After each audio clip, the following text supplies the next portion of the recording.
Denise Roche. Thank you, Mr. Speaker. I rise to take a call for this, the third reading of the Health and Safety Reform Bill, which of course will be split into 5 parts. And I do so with a heavy heart because the reform that was so badly needed is not realised in the legislation that we will be passing today. And the starting point for this bill was that we supported it. In fact, all of us in this House supported it because we agree we've had 20 years of the previous regime, and there was cross-party agreement that the law needed to change. It needed to be upgraded because our statistics there are pretty appalling. We've had a woeful health and safety record in this country. Just under 300 people have died on the job over the last 5 years.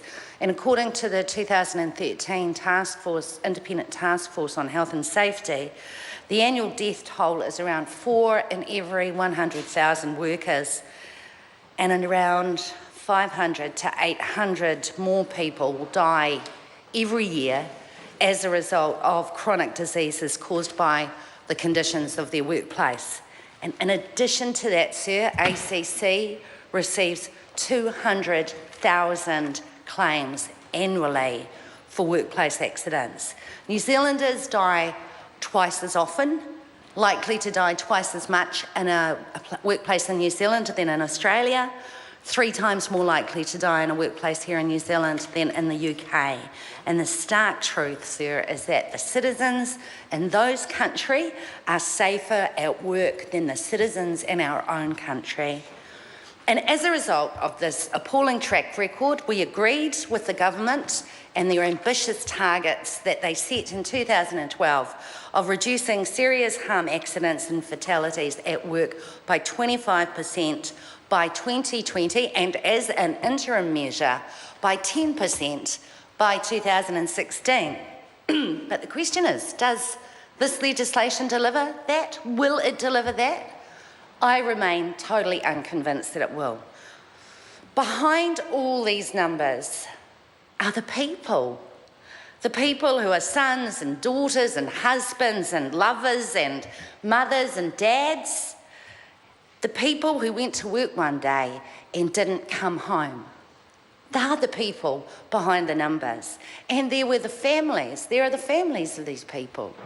And in the last week or so, we've met some of them. They were brave. They came here and they sat in the gallery and their grief was palpable. And yes, sometimes it really did feel like a tonguey, and rightly so, because these families came to this House to ask that the legislation that we're about to pass today, that it be strong enough to prevent future deaths and injuries. They came with their raw grief, saying that if we could make healthy, safe and healthy workplaces, if we could make the law stronger, then that would keep people safe at work, then their loved ones would not have died in vain. That's what they were asking for. And we heard from the Pike River families. We heard from Kath and Bernie Monk, who wanted this government to keep at least one of their promises. And the promise that they wanted them to keep in this instance was about the recommendations from the Royal Commission of Inquiry into the disaster that claimed the lives of those 29 men at Pike River Mine.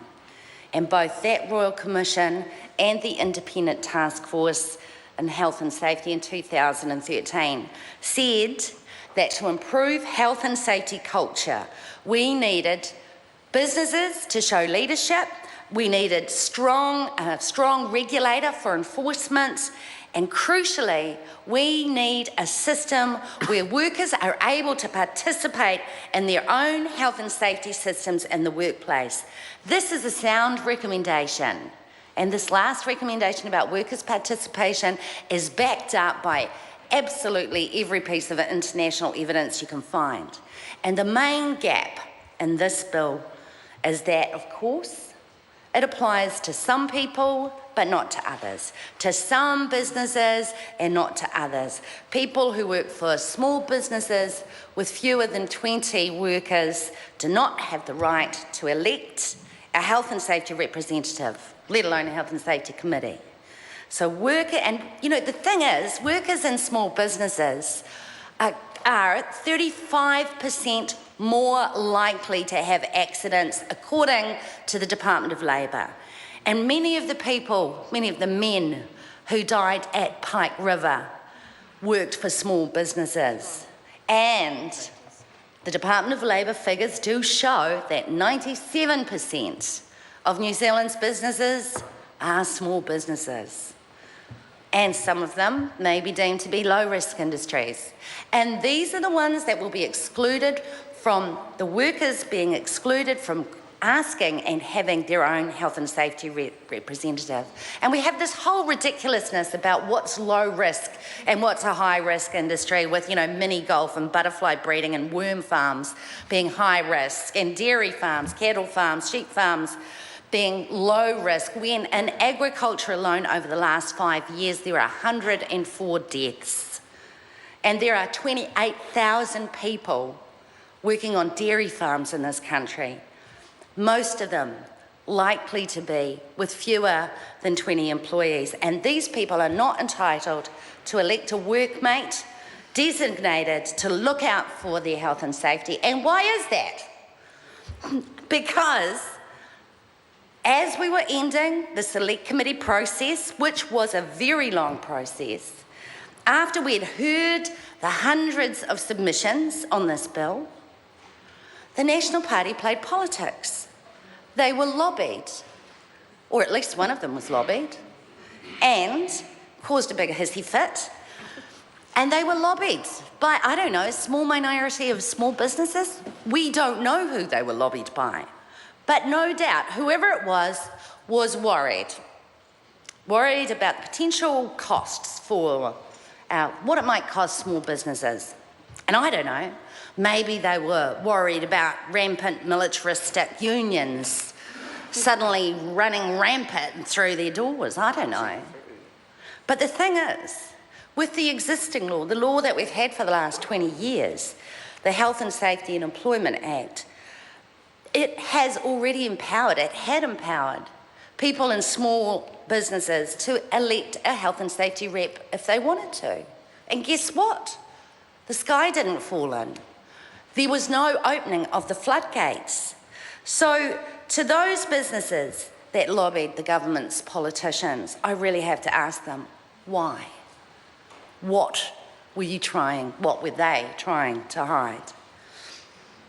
And where worker participation is outlined in this legislation, essentially it's participation on the boss's term. And I predict that this bill won't deliver the change needed in the culture around health and safety, that change from a she'll be right attitude to one where health and safety is front and centre on the minds of every worker in that workplace. And given the climate we have here at the moment, where some people feel even lucky to have a job, where they won't rock the boat because they may lose their job within 90 days for no reason at all, have their hours cut, or maybe even be rostered off. In this environment, workers are unlikely to raise a health and safety issue on their own terms, because essentially they need to raise it with the boss's approval. Mr. Speaker, when the Greens get the levers of government, we're going to roll back these changes so that there is true democracy at work, and so that workers can raise health and safety issues without fear of punishment. And finally, sir, one of the key roles of Parliament in a modern democracy is to be the arbiter between competing interests in society. In doing this, a Parliament must carefully consider the interests and must ultimately be guided. We have to be guided by ethics and morality. And there is no morality in depriving some citizens of the best protection for their health and ensuring their safety at work, and no ethical basis that exists for that. And so to the nurses of our hospitals, to our cleaners, to our caretakers, the fishers who brave the seas to bring the food back to our plates, to the foresters who harvest the wood so that we can build our houses, They deserve much better. And with this legislation, sir, we've failed them. Kia ora, Denise. Mr. Speaker. Clayton.